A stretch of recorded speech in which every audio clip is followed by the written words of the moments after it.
Welcome to the Slop Temple. We pray this video helps. You start by confirming cable type and measuring precisely. This matters because jacket thickness affects how much to strip. Once done, strip about 1/2 inch of jacket and keep each pair's twist as close to the end as possible, since excessive untwisting degrades performance.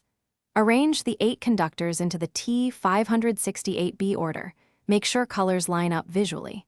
After aligning, square the wires with your thumb and cut them straight across using the crimper's cutter, so the ends are even and ready for insertion. You now insert the aligned wires into the RJ45 plug, gold contacts up, until you feel the cable sheath seat into the plug's strain relief.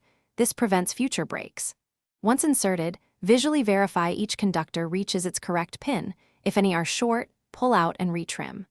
Place the plug into the crimping die and squeeze firmly in one smooth motion to set contacts and crimp the strain relief. Finally, release and inspect the contacts. They should pierce conductors evenly, with no exposed copper beyond the plug. You finish by testing the cable with a tester. Follow LED indicators to confirm continuity and correct pair mapping.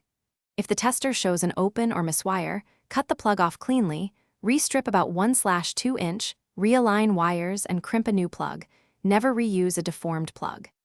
If signals fail intermittently, make sure the cable sheath reaches the strain relief, pins are not bent, and the crimper applied full pressure. One key troubleshooting tip: weak crimps often mean worn dies. Replace the crimp tool if problems persist.